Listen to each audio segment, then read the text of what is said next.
We are 999 news channel ప్రేక్షకులకు నమస్కారములు. ప్రకాశం జిల్లా దర్శి పట్టణం ఉమ్మడి అభ్యర్థి డాక్టర్ గొట్టిపాటి లక్ష్మి నివాసం వద్ద నియోజకవర్గ స్థాయి విభిన్న ప్రతిభావంతుల సమావేశం ఏర్పాటు చేయడం జరిగింది.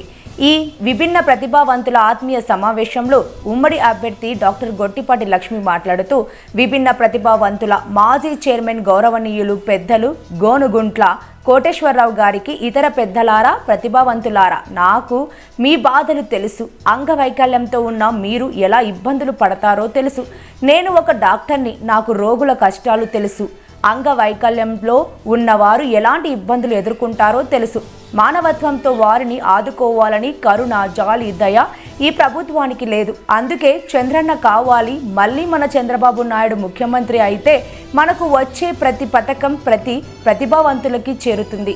ఈ కార్యక్రమానికి విభిన్న ప్రతిభావంతుల కార్పొరేషన్ మాజీ చైర్మన్ గోనుగుంట్ల కోటేశ్వరరావు, విభిన్న ప్రతిభావంతుల రాష్ట్ర అధ్యక్షులు పూదాటి సునీల్, ఏంటోని కుమార్, రాష్ట్ర ఆర్గనైజింగ్ సెక్రటరీ సందు వెంకట్రావు, నియోజకవర్గ అధ్యక్షులు పూసల ఓబయ్య మరియు 5 మండలాల విభిన్న ప్రతిభావంతులు అధ్యక్షులు మరి దర్శి నియోజకవర్గంలోని దాదాపు 500 విభిన్న ప్రతిభావంతులు ఈ కార్యక్రమంలో పాల్గొన్నారు. ఇప్పుడు కాబోయే ఎమ్మెల్యే ఎవరో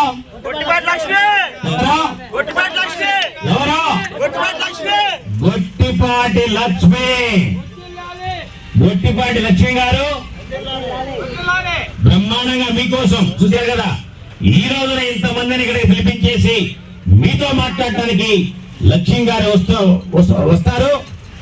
రావడమే కాదు, రేపు శాసనసభ్యురాలు అయిన తర్వాత తప్పనిసరిగా మన యొక్క ఏదైతే మన అవసరాలు తీర్చాలో, మీకు ఏ పరికరాలు కావాలో వాటన్నిటిని కూడా ఇప్పించే శక్తి మన లక్ష్మికి ఉందని చెప్పి మీకు తెలియజేస్తా ఉన్నాను. సోదరులారా, మీకు ఈ యొక్క దర్శికి పెట్టిన దరిద్రం వదిలించాలంటే అందుకోసమే మీ ముందుకి గొట్టిపాటి లక్ష్మి వచ్చింది.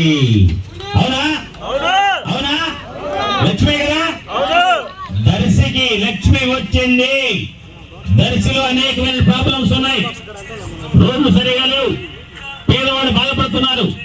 ఇక్కడ ఎమ్మెల్యే, ఇక్కడ వైసీపీ పార్టీ వాళ్ళు దోచుకోవడం తప్ప ఏ రోజు కూడా మనల్ని పట్టించుకున్న పాపాన పోలేదు కదమ్మా, పోలేదు కదా. అటువంటి పరిస్థితుల్లో మన నాయకుడు చంద్రబాబు నాయుడు గారు ఈ మధ్యనే మేమందరం కూడా, నేను సునీల్ మందకృష్ణ కొంతమంది కలిసి బాబు గారు కలిసినప్పుడు నేను అడిగాను, అన్నగారు మా వాళ్ళకి మీరు ఎన్టీ రామారావు గారు పెన్షన్ తీసుకొచ్చారు, వారు ఆ రోజున పెన్షన్లు ఇచ్చారు.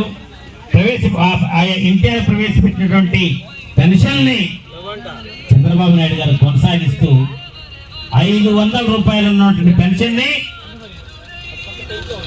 1500 ఉన్న దాన్ని 3000 చేశారు. అవునా? ఈయన పెంచాడా జగన్మోహన్ రెడ్డి? ఏమా పెంచక ముఖ తీసేశాడు.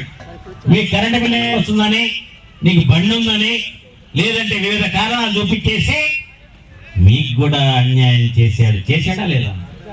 అన్యాయమే కదా. కాబట్టి ఆ అన్యాయాన్ని ఎదుర్కోవాలంటే మనందరం ఏం చేయాలి? ఇప్పుడు ఏం చేయాలి? చంద్రబాబు నాయుడు గారిని ముఖ్యమంత్రి చేయాలి. మనం ఇక్కడ అదే విధంగా లక్ష్మిని ఎమ్మెల్యే చేయాలి. ఎంపీ ఎవరిని? మాగుంట శ్రీనివాస్ రెడ్డి గారిని చూశారు కదా. వాడి బాధ పడలేక వాడు తిట్టమంటే తిట్టలేక, నీ తిట్టను నాయనా, నీ పార్టీ వద్దు, నువ్వొద్దు, నువ్వు ఎట్లాగో రేపు పోతున్నావు అని చెప్పేసి శ్రీనివాస్ రెడ్డి గారు కూడా మన పార్టీలోకి వచ్చి చేరినందుకు వారికి కూడా గట్టిగా చప్పట్లు కొట్టి మీరందరూ అభినందించాలని చెప్పి తెలియజేస్తా ఉన్నాం. సోదరులారా,